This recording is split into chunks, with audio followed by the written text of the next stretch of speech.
Yo, you know what time it is. It's your boy Trevor David Jones back up at it. And here we have Secret Invasion, episode 2, Promises, okay? You know what? I'm not gonna waste a lot of time. Let's just go ahead and make moves and jump right in. Let's do it with the positives. So the show initially took us back to 1995, kind of when the whole Captain Marvel scenario first popped off, back in the movie. Then it fast forwarded 2 years to 1997. So Fury's been, this is post Captain Marvel, post knowledge of Skrulls, and this lady, this female Skrull, brings Gravik to him. Gravik's like a little young kind of a kid back then. He flew himself out of like a dangerous situation, like a prison break, I think. So he already has like mad skill, like legit. So we see a little bit of who he is. And during this scene, Fury makes a deal with the Skrulls, basically. He says that he and Carol Danvers, aka Captain Marvel, are gonna go look for a new homeworld for the Skrulls while the Skrulls stay there and help protect Earth. A little deal. So we end up seeing how this plays out, okay? So now we cut back to the present day. So the guard, this is right after like the whole skirmish in Moscow, the bombs went off. This guard throws Fury into a truck. Well, it transforms and we see he's Talos. So that was pretty cool, it's pretty weird. And it just goes to show you, like I said during my first episode, my first review, you don't know who anyone is in this show. I was like, oh, Fury's caught. Oh no, it's Talos. Like, okay, that'll work. And also, Talos transformed directly from a guard into his human Talos form. So I didn't know that Skrulls, or they hadn't shown it, can transform directly from human to human. Like they'll show them go back to their Skrull form or whatever. That just makes them even more OP than they already were. You can't know who they are. So yeah, we learned something new about the Skrulls. And so then we cut forward a little bit. So Talos and Nick Fury are on the run to the train car scene, which was possibly the best scene in the whole episode, and I think it was supposed to be. It was just good, man. Actually, it was more than good, it was great. And it kind of showed me why a show like this is necessary. Like, we need more of this Nick Fury, this one-on-one. Because he's been in the movies with the Avengers, So this is the first time, we already know what level of acting Samuel L. Jackson is on. Give me a break, like, come on. So seeing him get to flex his acting muscles and really his comedy muscles is like, that scene was legitimately hilarious. And it was just great. It was one of the better things. I know the MCU's been around like, 15 years now? That's scary. But I would say just that little train car scene with Talos and Nick Fury was one of the better scenes in like the entire MCU. It was really good. It was really funny. And Nick Fury goes to Talos after finding out the game, after finding out what's going on. Have you lost your reptilian mind? Like, this is what we needed. It was really good, man. It was a great scene. And what he said that in response to, I'll go ahead and break that out right here. Not only do they have New Skrullos, this little encampment, a couple hundred kilometers outside of Moscow, the Skrulls have no less than 1 million Skrulls on Earth, just chilling. After Fury left, Talos let them come there, and they're on Earth. This is like a fictional story, a show. I got chills. Got chills when he said that, watching it. This is a story, but I was like, I got dang near scared, like, nah. Now they have like a real problem. Not a pretend problem, a real problem, okay? This is the biggest thing Fury's been involved in since Loki, and it might be even bigger. This is an issue. So this is how it all popped off and led to that hilarious line by Fury and Talos and Fury actually splitting up. But we'll get more of that in a little bit. I want to take a special time out at this moment to just say how sharp Fury's coat was. That coat was on fleek, bro. Pressed, the lapels, it was legit. He was sharp, bro. That's what I'm talking about. That's what we like to see. So we skip over to Gravik, and he's meeting up with the Earth's Council, and we find out one of those dudes is like the leader of NATO. So they're like trying to tell us something like, okay, but that's not the point of this video. But yeah, they've got some Skrulls in like some legit high power positions. So it's popping off. Gravik tells him his little plan, kind of chastises them a little bit, And the summary of the meeting was Gravik ended up getting accounted Grand General of the Skrull Army, and they're actually going to go to war and try and claim Earth. Okay. We're going to see how that works out. And I like the lady who was sitting, one of the ladies was speaking for the audience. She was like, yo, I need you to use your memory circuits real quick. We ended up homeless refugees, not because we were too unwilling to go to war. We're out here scouring for planets looking for a home because we were too willing to go to war. You gonna run it back? You gonna do it again? They didn't want to hear that. He let her go though, unharmed, but we'll see. It's not really gonna play out like that. But yeah, so minus her, they all just let Gravik in. They're like, yeah, man, you can be the general, you can be the leader. Like I said, when that meeting concluded, I was like, okay, this is the beginning of the end. This is like the end of the Skrulls. They already messed up when they had that little encampment outside of Moscow. That was their first mistake. Talos letting the million Skrulls in, that's bad. That's bad. But Fury quote unquote disappeared in his statement. But that was a mistake. He didn't need to do that. Making this little war council, this little war group, ain't about to be no more Skrulls. They messed up. They messed up real bad. But yeah, so now Gravik is Grand General of the Skrulls. So now we cut to another scene with Rhodey. Rhodes he's in 2 episodes. That's good, man. Rhodes in 2 episodes. So he's at a hearing answering for why Fury was in Moscow. And I'm glad the lady spoke for us and she was like, why are you here? Because as soon as Rhodey popped onto the screen, man, like, I'm always happy to see Rhodey. I mean, like I said, he's not necessarily Iron Man, but he's good. He's a cool character in the MCU. It's Don Cheadle, you know what I'm saying? That's why I was happy to see him. But when he popped on screen, I was like, why is Rhodey there? Okay, he's a colonel, pretty high rank, but he specifically is the person answering for like anything you need an American person to speak for. It's Rhodey. I was like, come on. So the lady thankfully spoke for the audience, and she's like, no offense, but why are you here specifically? I was like, thank you. So they took they made the moment comedic, which was good. Rhodey's like, I'm an emissary. The president doesn't answer to your beck and call, which was a good point, and so on and so forth. That scene was funny. It was just good to see Rhodey there, but it was also good that the writers took the time to like make the lady ask for us, why are you here specifically? Like, just because you're an American doesn't mean that you need to answer for this situation. So that was cool. So now we cut while the train compartment was probably the best part of the episode. Had the best acting. You got to see Samuel L. Jackson do his thing. Now we cut forward to what was probably the most interesting part of the episode. It was very interesting. So Gaia, the daughter of one of the original Skrulls in Fury's little cohort, she was doing some creeping, and she found some information on the Super Skrull. Okay, if y'all don't read comics, it wasn't really apparent what she was doing or what she found. But those of us who read comics, like, okay, this is the DNA they're trying to make the Super Skrull. All right. So on her computer screen, she saw the DNA codes for Groot, a Frost Beast from Thor, Cull Obsidian, and Extremis of all things. Some pretty powerful stuff, man, like legit. So, and it goes back to my first review when I was like, when they first devised or revealed the whole plan, I was like, man, y'all have acting knowledge of the Avengers. And they brought that up in this episode. They were like, about the Avengers, like, what's your plan for them? So, I brought that in my first episode review. Y'all know about them. So, this little new Skrullos, this little plan y'all need to have some backup. Like, y'all need to have a way to make this work. And when they said victory, they showed the little room with people. I was like, but comic book readers knew they were warming up to Super Skrull, and we got it. We got it right here.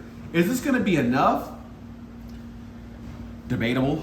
I mean, this is the Avenger we're talking about, but this is their plan.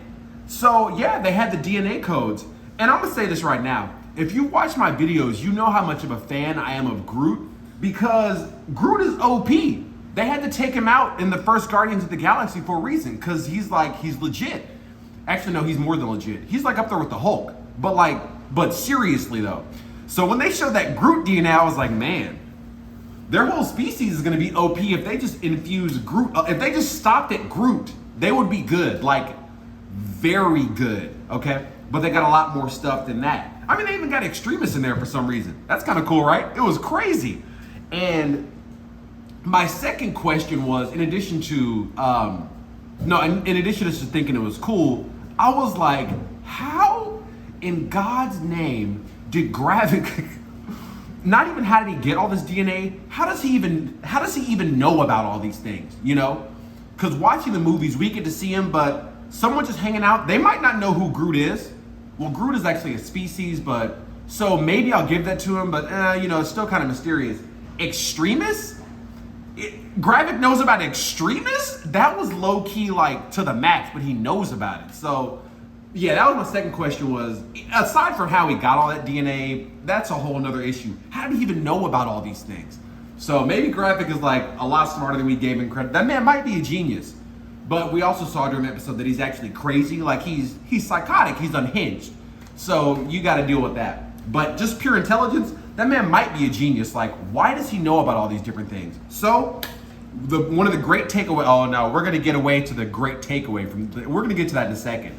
But one of the greatest takeaways is now we know about the existence. They're trying to make a Super Skrull. And not just one, they hinted at in the little interrogation torture scene, they're trying to make their whole race stronger. All the Skrulls willing to fight with this kind of DNA? Yeah. So we know about the Super Skrull. Okay, so now moving on to the final scene, which was, we had the train scene, which was awesome. We had the Super Skrull scene, which was very interesting. But now we go into the final scene, which is easily the most important, but also the most infuriating. Okay. So Fury goes straight James Bond style. I'm guessing he's still in Russia, and gets a backup range, a Range Rover out like a little cabana, a little hideout he has. He gets his range, and he drives out to the country, very James Bond style actually. And he rolls up on a house, pretty nice little house, little modern house. There's a Skrull lady in there. In fact, the lady from the flashback, the one that brought him Gravik. So she's doing her thing, but cooking. But as Fury comes in, she transforms into human form. No problem. They're friends, you know. She's got a little safe house for him. No problem. So they get a little closer. And they hug. They're playing Otis Redding, by the way, which was actually good. They hug, and Fury kisses. He kisses her. That was, well, actually, she's like, are you missing something? And he's like, oh, puts on a wedding band, a wedding ring. And they get real close and they kiss. Yeah. I paused the episode and I had to pause it. Horrifying. But like fundamentally. The episode was doing really good for me. It really was. I already had some issues, but I'm gonna get to that. But that moment, come on, yo. Come on. Like, what were they thinking? Okay, on the positive side of that moment, it showed that, you know, Fury, it proved my point in the first episode. In addition to saying that you literally don't know who is who in the show, like you have no clue. It showed my second point, and I'm gonna actually put the footage here. Fury might be a Skrull, you know what I'm saying? The Fury that actually came off the ship. I mean, he's been with the Skrulls for what, 30 years at this point? Maybe he is a Skrull.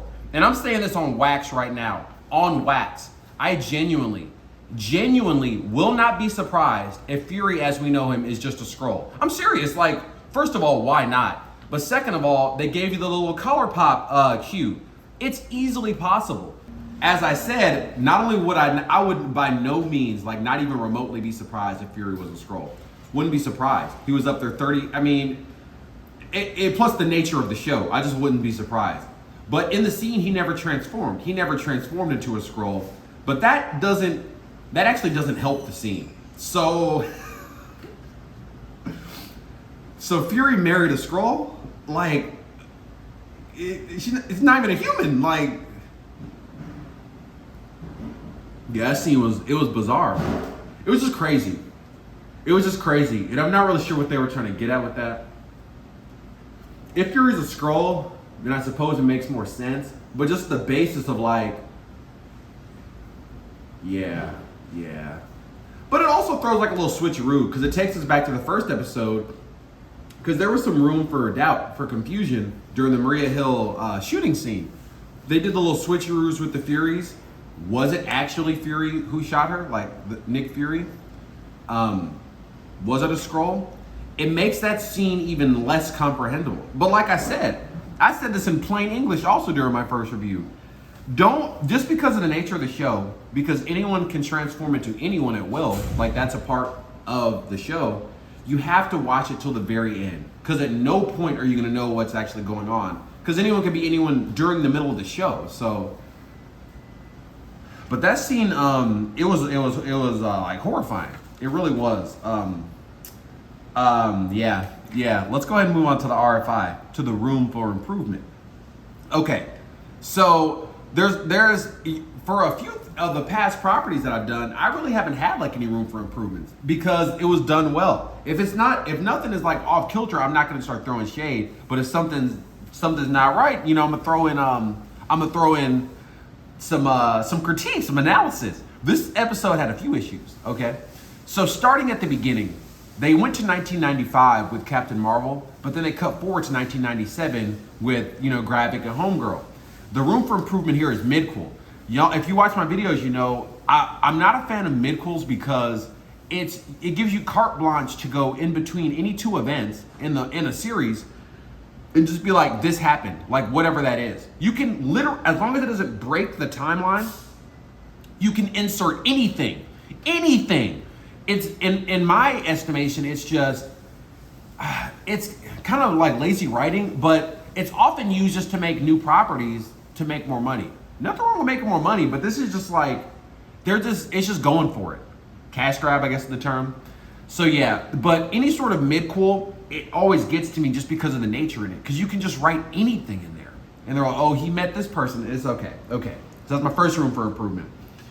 And now for the second room for improvement, which actually, this is what brought the episode to the rating it has. And I'm gonna get to the rating in a second. The Avengers excuse. It's easy in most movies just to like let it slide, like when they don't bring in the big guns. Because in most cases, it's like a personal problem. Like I remember in Spider-Man Far From Home, he was like, what about Captain Marvel? And Fury's like, don't invoke her name. Like, you know, could they have brought in some of the heavier guns for those moments? I guess, yeah. But it was like, this is a Spider-Man story. It was literally his issue. Would they get there in time? You know,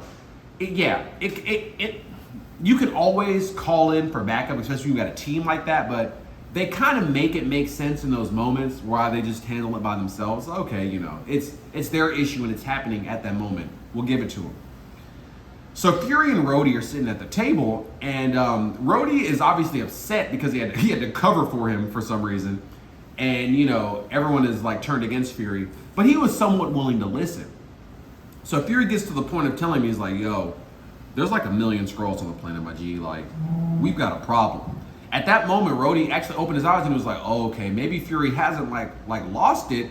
You know, okay, he's on to something." And he goes, "Maybe we should call our friends." Smartest line of the episode. It's time to call the Avengers. Like, just call them. It is perfectly appropriate. Rhodey was on Fury's side. He was like, yeah, let's just do it, man. Like, you know, you made a lot of enemies, like your back's against the wall, I get it, but okay, obviously there's something going on here.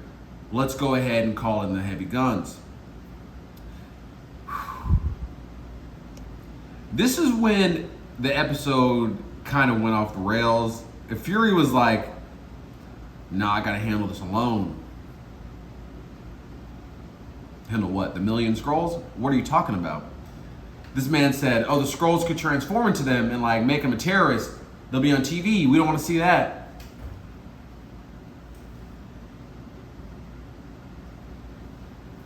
Come on, Fury.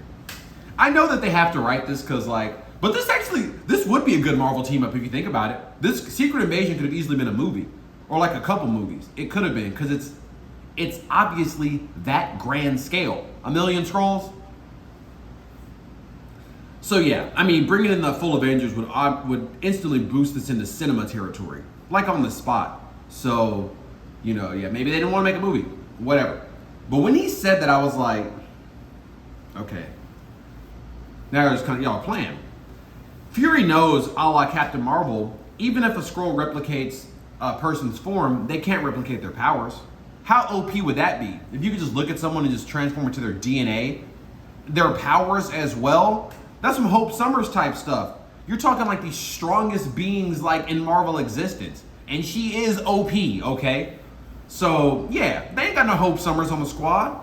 They can transform how they look, but the rest of it, in the scene when Carol Danvers was showing Fury how to tell a Skrull from whatever, she was like, they can't use their powers, and she uses her fusion blast or whatever. He's like, how does that let me know you're not a Skrull? She's like, Skrull can't do that. The point is, they can't copy their powers, like their full DNA, which is good. Fury knows this. So yeah, there's a fake Thor running around. He can't summon lightning. He can't pick up Mjolnir. They could copy the whole Avengers. They could copy the whole Avengers multiple times over. They can't use their powers. Even a Skrull couldn't even shoot a bow like Hawkeye just because they transform into it. So that line was like, it was like low-key infuriating. It was like, come on now. Y'all need to call the Avengers, man. Like, y'all need some help. But to speak for the audience, that was the moment when Rhodey lost it as well, which is a positive. This is actually a positive. He was like, nah, we gotta take your job, my G. Like, this is it. You're out here playing. So soon after that, a car rolls in and Rhodey's like, yeah, you gotta leave. And Fury's like, I didn't know I had travel plans, just like I made them for you. And he was like, he's like, no, I heard you. Oh, yeah, nah. The second room for improvement, even before I get to that. So on top of that, then Fury has the nerve. The writers have the nerve. I don't know who had the nerve, but they brought race into it. He was like, oh, and also I need your help because we're black. Like, hook a brother up.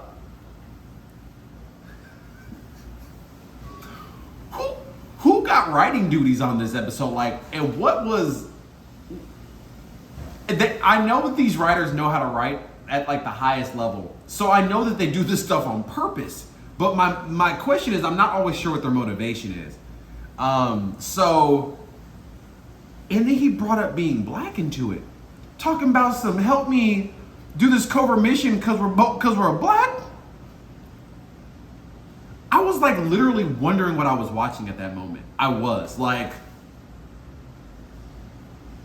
what was going on? So as if to speak for all of us, Rhodey lost it at that moment. He called it. He's like, nah, man, you've actually lost your job, bro. He's like, so from what I'm hearing is there's a Skrull invasion happening. No, it's already happened on the planet. You want to handle it alone. And also you want me to hook a brother up, like keep this low key on the premise that we're both black. You're fired. You lost your job, man. Like, what are you talking about? So yeah, so Rhodey spoke for the audience in that moment. So that lets me know that the writers are actually are cognizant. Like, they're doing this stuff on purpose, because other than that, it would be like, that scene was completely outlandish is what it was. It was ridiculous. But that being said, even though it was ridiculous, the result of it was, we're still not calling in the Avengers yet, to my knowledge. Rhodey should call the Avengers, obviously. He should be like, forget it. I'm the director of S.H.I.E.L.D. now. Like, I'm over S.H.I.E.L.D. Thor, come back, pick up both hammers, get your little daughter who can shoot laser beams. Doctor Strange, come back we need, bring Clea too, bring everybody. But yeah, he should do that. He should still call the Avengers now that I think about it. But at the end of that conversation, the Avengers weren't called, and that was a serious room for improvement, a critical room for improvement. Like I said, I get it. In a lot of superhero properties, you can't call in like the whatever. It's usually a personal problem, so I get it. This is far beyond a personal problem. This is a world level event similar to Loki. It's on the exact same, no, it's higher. It's higher than Loki. So it's time, this could be a movie. Like, Secret Invasion could be a couple movies because it's just that grandiose in scale. So leaving that conversation and not calling the Avengers, and especially even though they called themselves out on it, but Fury's excuse for not doing it, man, yeah. That is why I gave the episode the rating that I'm about to tell you that I gave it, because that was completely ridiculous. Yeah, it was too much. It was too much. Okay, so that's actually all the room for improvements. Now moving on to the rating. It hurts me to even say this out loud. There's a pain like in my chest. I don't even want to say it, but I have to say it because it's what this episode earned. A 1 out of 5. A 1 out of 5. I haven't given out a rating that low in a while. Because most episodes are good. These are professional writers, professional cinematographers, animators, if I'm doing an animation, what have you. This was insane, okay? So it hurts me to give this because everything else was on point. The cinematography was superlative. Again, the cinematography in the show is OP. The comedy was all there. The acting, every performance, Talos, everybody was just sick. It was legit. Samuel L. Jackson was the best actor in the last episode and this episode, again, by far. Not even really that close. There's no one who can really stack up to him with pure acting ability. And his comedy, come on man, it's Samuel L. He was on point again. But there are two things that drug it down to being a 1. And I'm gonna say them right here. Again, that Avengers excuse, I'm not gonna bring it in the fact that he brought in the black, I don't need to take it that far. The Avengers excuse, they're taking this too far. Just call him, just call him. And Fury married a Skrull? What's really going on? Yeah, it hurt me, but sadly, I had to give this episode a 1 out of 5. But I'm gonna keep watching it because the quality of the show is just OP. It's a very, very high quality show. I'm definitely gonna keep watching it, but this particular episode, I have no clue what they were thinking. Okay, now to the outro. That's it. Another review in the bag. We did it. Trevor David Jones out here. So check out last week's review on episode 1 of Secret Invasion. Another great episode. It got the series off to a great start. Great cinematography, great acting. Check out that review. My last Death Battle review, it was Killua versus Misaka. Check that video out. A lot of fun to make. Death Battle is always good as usual, always great. I didn't know anything about a certain magical index going into it, so I had to rely on their research. But yeah, man, I made a prediction and check out the video to see how it worked out. TDJ Recommendations, Google Fi always. Gotta recommend Google Fi. It's just too good. True unlimited, true international calling. You don't need to pay extra international. It's just all in there and it really works. It's super great. You gotta love Google Fi. So check that out. Got a referral code. I'm not sponsored. I just recommend it. And that's it. As I always say, because I genuinely mean it. I'm not playing when I say this. I'm serious. You gotta stay up. Stay up. Never this way in life. Always this way. And until my next video, which will be soon. Y'all see me on the YouTube grind. We ain't never slowed down. We out here stepping up. Stepping in and also stepping up. I'm gonna catch y'all soon. Peace.